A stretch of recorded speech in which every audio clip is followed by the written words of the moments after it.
घनेला विवाद रेभेन्सा विश्वविद्यालय कैंपस रे राजनैतिक हस्तक्षेप को विरोध कर इस्तीफा देले समस्त हॉस्टेल वार्डन।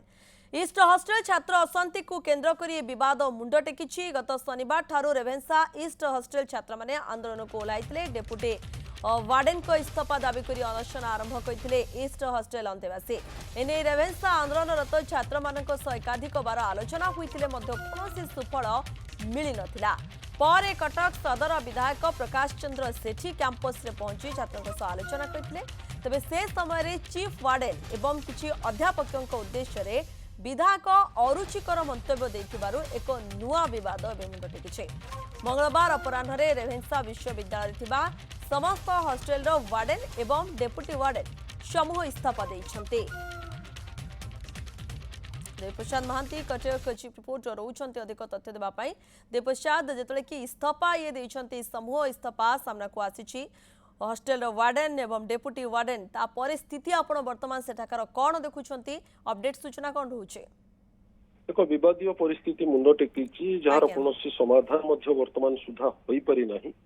जदियो पूर्व समय आम देखीचु अनेक समय कैंपस अशांत हुए, छात्र आंदोलन हुए एवं रेभेन्सा कर्तृपक्षों सहित गोटे द्विपक्षीय आलोचना हुए एवं गोटे निर्यास बाहर। एथर मध्य किछि सेही भली विवाद मुंड टेकिथिला, किंतु गतकाली जो प्रकार निष्पत्ति नेइछन्ति वार्डन समूह एवं चीफ वार्डन यह सीधा सड़क शासक दल एवं कटक सदर विधायक प्रकाश चंद्र सेठी आड़ को ही अंगुली निर्देश करुछि।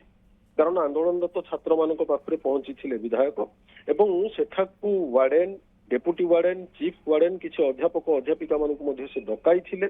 जेहेतु जड़े निर्वाचित लोकप्रतिनिधि शासक दलर विधायक, तेणु से प्रकार प्रोटोकॉल को फॉलो करिया को से बाध्य एवं से घटनास्थल में आसी पहुंचवा बेले विधायक से प्रति किछि अरुचिकर आपत्तिजनक मंतव्य देइथिले, जहाँ से सम्मान हानि बा मर्यादा हानि हेला भली गोटे घटना बोली जहाँ अभियोग करिसेंती रेभेन्सार अध्यापक अध्यापिका जो माने वार्डन भाव किछि अतिरिक्त दायित्व बहन करिसेंती।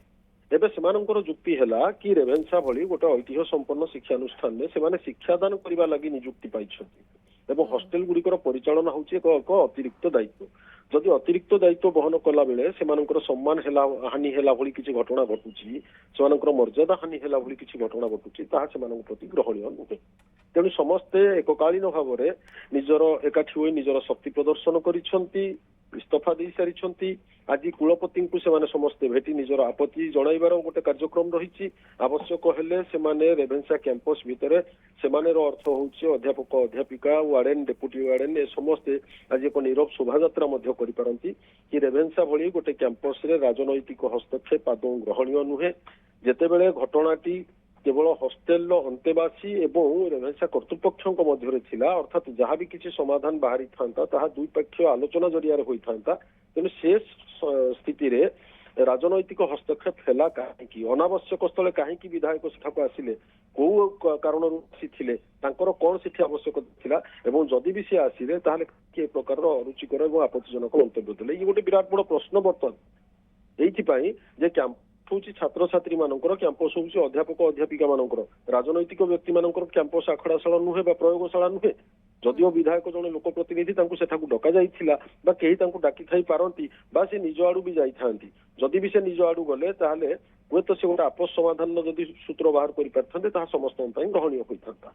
किंतु जो अभियोग तांको विरुद्ध आछि से नै वर्तमान विधायक बा तांको तरफरु केही स्पष्टीकरण रखि नाहंती।